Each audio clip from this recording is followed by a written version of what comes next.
છે, કોઈ કે મારી સમાજવાદી પાર્ટીમાં આમ છે, કોઈ કે મારો આદિવાસી પરિવાર મારું સંગઠન મોટું છે, કોઈ કે મારો આદિવાસી એકતા પરિષદ મોટું છે, કોઈ કે મારી ટાઈગર સેના મોટી છે. આપણે આદિવાસીઓ અંદર અંદર લડીએ છીએ. એટલા માટે આજે આપણી આ તકલીફ પડી છે. આજે દુઃખ સાથે કહેવું પડે છે. તમે બધા કીધું કે ચૈતરભાઈ લડે છે, ચૈતરભાઈ બોલે છે, એક જ આદિવાસી અમારો ટાઈગર ચૈતરભાઈ. કેમ ભાઈ? 27 વિધાનસભાની બેઠકો આપણી અનામત છે. સાચી વાત છે કે ખોટી વાત છે? વિધાનસભાની 27 બેઠકો આદિવાસીઓ માટે અનામત છે. એ બેઠકો પર તો આદિવાસીઓ જે ચૂંટણી લડીને જીતીને વિધાનસભામાં જાય છે ને. આપણી નર્મદાની 2 વિધાનસભા આદિવાસીઓ માટે રિઝર્વ છે, અનામત છે. છોટાઉદેપુરની 3 અનામત છે. બધી જેમ કરીને ટ્રાઇબલની 27 બેઠકો અનામત છે. એ કોઈ પણ પાર્ટીમાંથી લડે પણ આદિવાસી તો લડીને જાય છે 27 બેઠકો પરથી. તો કેમ આદિવાસીઓનો અવાજ એ 27 માંથી બીજા નથી બનતા? કેમ એમને ટિકિટોની ભૂખ છે? એટલા માટે. કેમ એમ પાર્ટીની ગુલામી કરે છે? એટલા માટે નથી બોલતા. એટલા માટે જ આજે આપણે ભેગા થયા છે ને આપણે જનજાગૃતિની જરૂર છે. આવનારા દિવસોમાં એવા લોકોને વિધાનસભામાં મોકલો કે જે આદિવાસીઓ માટે ખુલીને બહાર આવે, સડકથી લઈને સદન સુધી એમનો અવાજ બને. આજે દુનિયાની સૌથી મોટી પ્રતિમા 182 મીટર આપણે સરદાર પટેલ સાહેબની બનાવી છે. સરદાર પટેલ સાહેબ સાથે માન છે, સન્માન છે. અમે એમનું સન્માન કરીએ છીએ. 182 મીટર નહીં, તમે 500 મીટર બનાવો, અમને કોઈ વાંધો નથી. પણ તમે આદિવાસીઓને ત્યાંથી વિસ્થાપિત કરીને તમારા વિકાસની વાત કરો છો, એમાં અમારી સહમતિ નથી. અને અમારા લોકોને વિસ્થાપિત કરો છો, એમાં અમારો વિરોધ છે. તમે નર્મદા ડેમ આટલો મોટો બનાવ્યો. નર્મદા ડેમમાં અમારા લોકોએ આટલા આખા ગામડા અમારા લોકોના વિસ્થાપિત કર્યા. દેશના વિકાસમાં અમારા લોકોને આટલું બધું યોગદાન આપ્યું. સ્ટેચ્યુ ઓફ યુનિટી બને એમાં આટલું મોટું યોગદાન આપ્યું. પણ આજ દિન સુધી નર્મદાના વિસ્થાપિતના પ્રશ્નોનું નિરાકરણ નથી આવ્યું. એટલા માટે અમારો વાંધો છે. આજે નર્મદા ડેમમાં એટલા લોકોના જમીનો ગઈ, નેરમાં જમીનો ગઈ. અમે નેરનું પાણી જોઈ શકીએ છીએ. નેરનું પાણી કચ્છ સુધી લઈ જતા છો, તમે કાશ્મીર સુધી લઈ જાવ, અમને વાંધો નથી. તમે કાશ્મીર સુધી લઈ જાવ, અમને વાંધો નથી. પણ જે લોકોએ નર્મદા ડેમમાં જમીનો આપ્યા છે એ આજે પણ પાણીથી તરસે છે. એમને કેમ પાણી નથી આપવામાં આવતું? એના માટે આજે આ જનસંમતિ છે. એના માટે આપણે ભેગા થવું પડશે. સરકારોને પણ કહેવા માંગીએ છીએ, આ નર્મદા ડેમમાં અમારા લોકોનું યોગદાન છે.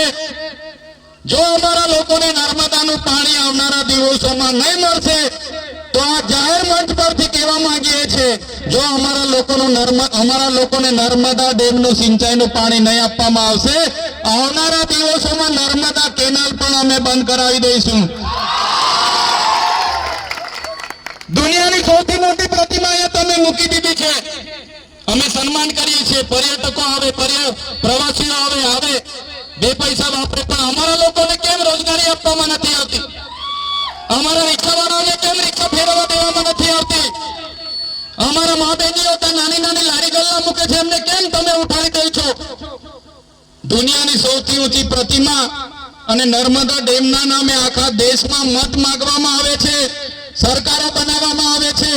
પણ આ કેવડિયામાં આપણા બાળકો માટે સ્કૂલ બનાવવા માટે 2 વર્ષથી અમે આંદોલન કરીએ છીએ, પણ સરકારને સ્કૂલ બનાવવામાં જરાય રસ નથી. આજે સ્ટેચ્યુ ઓફ યુનિટી થી 10 કિલોમીટરનું ગામ, આજે ચાપડ ગામમાં આપણી એક બેનને પ્રસૂતિની પીડા થાય છે. ત્યાં 108 પણ પહોંચતી નથી રસ્તો ન હોવાના કારણે. એ બેનને જોલીમાં લઈ જઈને ગામના યુવાનો દવાખાને પહોંચાડવાની કોશિશ કરે છે. એ બેન રસ્તે બાળકને જન્મ આપી દે છે. આ 20 દિવસ પહેલાની વાત કરું છું મેં. તમે વિચાર કરો, આપણી બેન એની કેવી પ્રસૂતિની પીડા હશે. એને જોલીમાં લઈ જતા બાળકને રસ્તે જન્મ આપી દે છે. કેવી પીડાતી હશે? આ આદિવાસીઓની પરિસ્થિતિ છે. 2 મહિના પહેલા આ તુરખેડા ગામની બેન સ્ટેચ્યુ ઓફ યુનિટી થી 15 કિલોમીટર તુરખેડા ગામ, એ બેનને પ્રસૂતિની પીડા ઉપડે છે.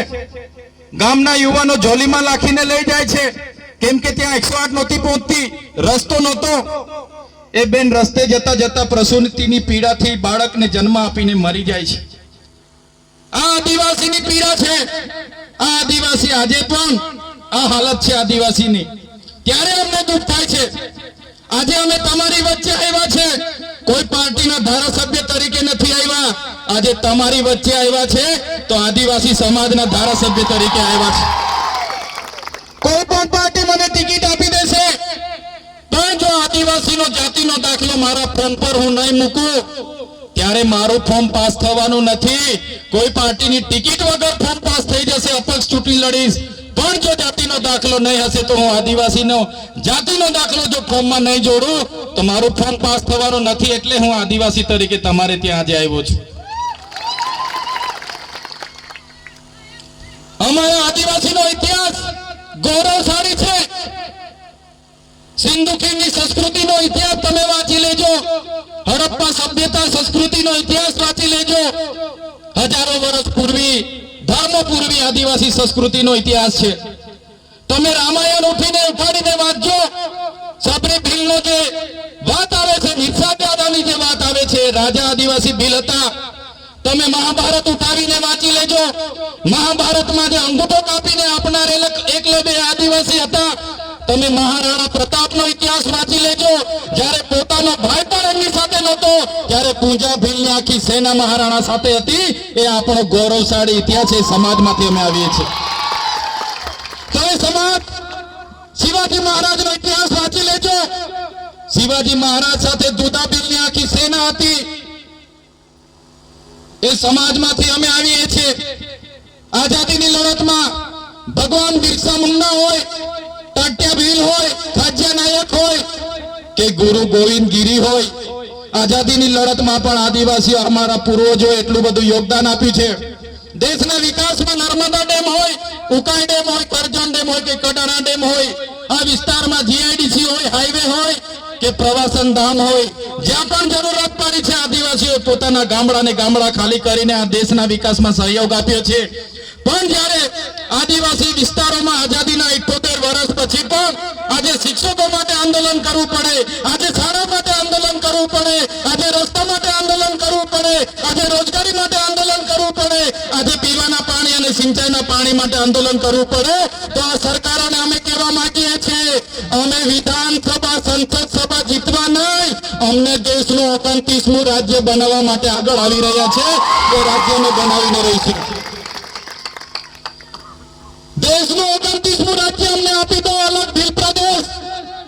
જે રીતે તેલુગુ લોકોને તેલંગાણા મળ્યો, તમિલ લોકોને તમિલનાડુ મળ્યું, મરાઠાઓને મહારાષ્ટ્ર મળ્યું, ગુજરાતીઓને ગુજરાત મળ્યું, જે રીતે પંજાબીઓને પંજાબ મળ્યું, નાગા લોકોને નાગાલેન્ડ મળ્યું, ઝારખંડીઓને ઝારખંડ મળ્યું, એ જ રીતે આદિવાસી ભીલોને અલગ ભીલ પ્રદેશ આપી દો, અમે અમારો વિકાસ કરી લઈશું.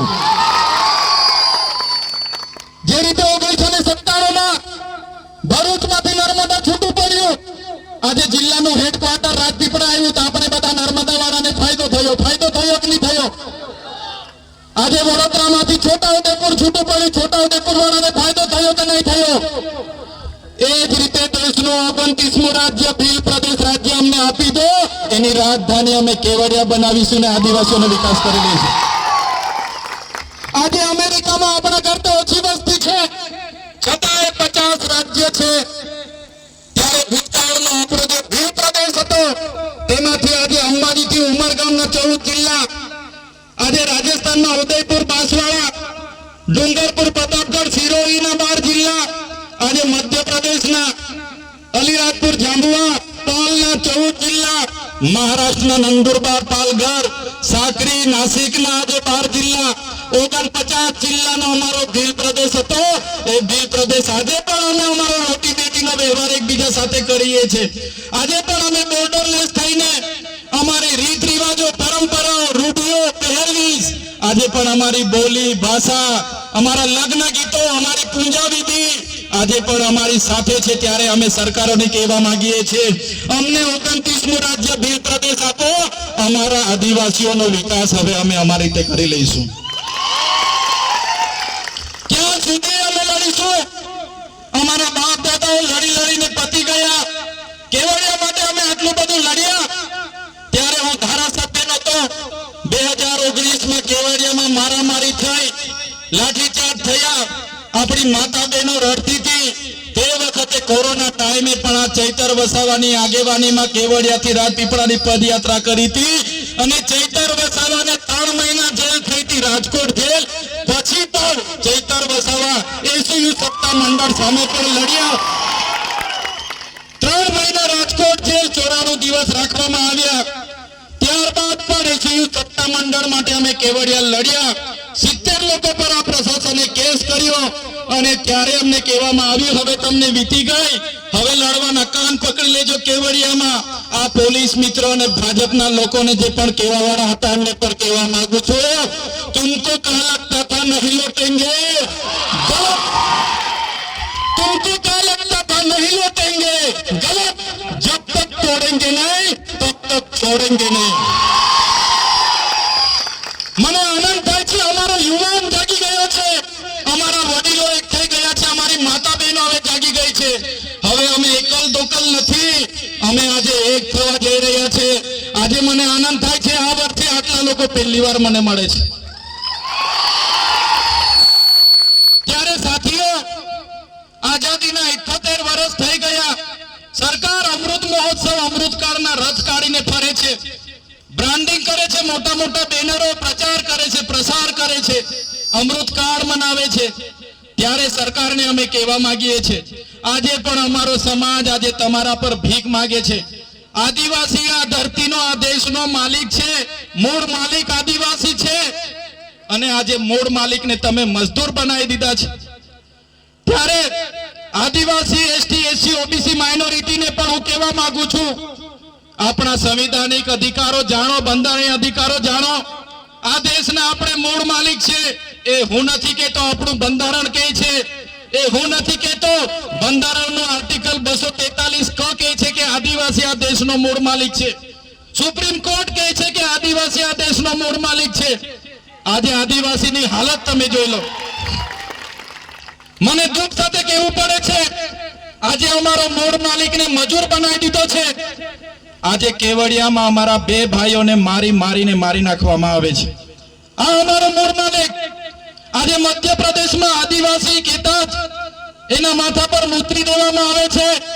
આજે મણિપુરમાં આદિવાસી કહેતા જ અમારી મા બેટીઓને નગ્ન પરેડ કરવામાં આવે છે. ત્યારે હવે સરકારોને કહેવા માંગીએ છીએ, હવે અમે આવેદન નિવેદન જિંદાબાદ મુર્દાબાદ નથી કરવાના. અમને અલગ ભીલ પ્રદેશ આપી દો, નહીં તો લડાઈ હવે આરપારની થવાની છે. અમારા લોકો સાથે ભેગા નથી થવા દેતા. અમને ખોટા કેસો કરીને અમને પણ જેલોમાં મોકલવામાં આવે છે. આ વર્ષે 9 ઓગસ્ટ પછી આ પહેલી વાર આટલા લોકો મારી સાથે ભેગા થયા છે. સરકાર એવું ઈચ્છી રહી છે કે અહીંનો મૂળ માલિક, મૂળ નિવાસી ભેગો નહીં થવો જોઈએ, નવરો નહીં પડવો જોઈએ. આ સમાજ જો ભેગો થશે, એમના અધિકારો માંગશે, સિંચાઈનું પાણી માંગશે, રોડ રસ્તા માંગશે, શિક્ષણ માંગશે, રોજગાર માંગશે. એટલે સરકારે ભલભલા અખતરા હમણાં કાઢી દીધા છે. કોઈને ભેગા થવાનો સમય આજકાલ નથી. આજે મૂળ માલિક છે આપણે, કહેવાય છે, સુપ્રીમ કોર્ટ કહે છે, સંવિધાન કહે છે, અનુસૂચિ 5 કહે છે, 65 કહે છે, આદિવાસી મૂળ માલિક છે. પણ આ સરકારોએ મૂળ માલિકને આજે તમે જોઈ લો, લાઈનો પર ઉભા કરતા કરી દીધા છે, ભીખ માંગતા કરી દીધા છે. આજે મામલતદારમાં જાવ એટલે લાઈનો, તાલુકા પંચાયતમાં જાવ એટલે લાઈનો, અનાજ લેવા માટે લાઈનો, બેંકમાં લાઈનો, જાતિના દાખલા માટે લાઈનો, આવકના દાખલા માટે લાઈનો, બસ ડેપોમાં લાઈનો. ક્યાં સુધી અમારે લાઈનો પર રહેવાનું છે?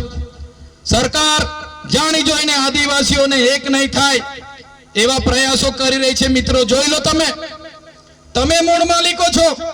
સંવિધાન કહે છે, સુપ્રીમ કોર્ટ કહે છે, પણ આ સરકારની તમે રણનીતિ જોઈ લો. આજે તમે ભારતના નાગરિક છો, ભારતના નાગરિક તરીકે આજે તમારા પર કેટલા પુરાવા માંગે છે ખબર છે તમને? તમે અહીંયા હયાત છો, તમે ભારતના નાગરિક છો એ સાબિત કરવા માટે કેટલા પુરાવા જોઈએ છે ખબર છે તમને? ગણી બતાવો થોડાક પુરાવા તમને, ગણી બતાવો ને. શરૂઆતમાં તો તમને જન્મનો દાખલો માંગશે, આધાર કાર્ડ માંગશે, રેશન કાર્ડ માંગશે, આવકનો દાખલો માંગશે, જાતિનો દાખલો માંગશે, ચૂંટણી કાર્ડ માંગશે. માંગે છે કે નથી માંગતા? ઘરવેરાની પાવતી લાવો. તમે આ ગામના નાગરિક છો, દેશના નાગરિક છો સાબિત કરવા માટે કેટલા પુરાવાઓ સરકાર માંગે છે ખબર છે ને તમને? કેટલા જણના જાતિના દાખલા માટે કેટલા પેઢીનામા માંગે છે ખબર છે ને બધાને? તો આ સરકારના એક તાઇફાઓ છે. આનાથી કઈ નથી થતું, પણ સરકાર તમને લાઈનો પર રાખવા માટે, તમને વ્યસ્ત રાખવા માટે, મોંઘવારી તમે ભૂલી જાઓ, રોજગારી તમે ભૂલી જાઓ, શિક્ષણ તમે ભૂલી જાઓ, તમારા હક અધિકારો ભૂલી જાઓ, એના માટે આ સરકારે બધી સ્કીમો કાઢી છે. જે સરકાર આધાર કાર્ડ આપે છે એ સરકાર કહે છે કે ભાઈ હવે તમે અપડેટ કરાવો તો જ લાભ મળશે. સાચી વાત છે કે ખોટી વાત છે? જે સરકાર રેશન કાર્ડ કાઢીને આપણને આપે છે એ જ સરકાર હવે એવું કહે છે કે તમે કેવાયસી કરાવો તો જ અનાજ મળશે. સાચી વાત છે કે ખોટી વાત છે? એમાં 3 મહિના નીકળી ગયા, હવે પાછી સરકાર એવું કહે છે કે તમે ખેડૂત છો એના માટે તમે રજીસ્ટ્રેશન કરાવશો તો જ તમારો લાભ મળશે. સાચી વાત છે કે ખોટી વાત? તો આપણા લોકો ફરી 3 મહિના રેશન કાર્ડ અને આધાર કાર્ડ અને રજીસ્ટરમાં નીકળી ગયા ને આપણા. તો આપણે મૂળ માલિકો છે એવું બંધારણ કહે છે, અનુસૂચિ 5 પૈસા 1 કહે છે, વન અધિકાર અધિનિયમ 2006 કહે છે કે આદિવાસી આ જળ જંગલ જમીનનો માલિક છે.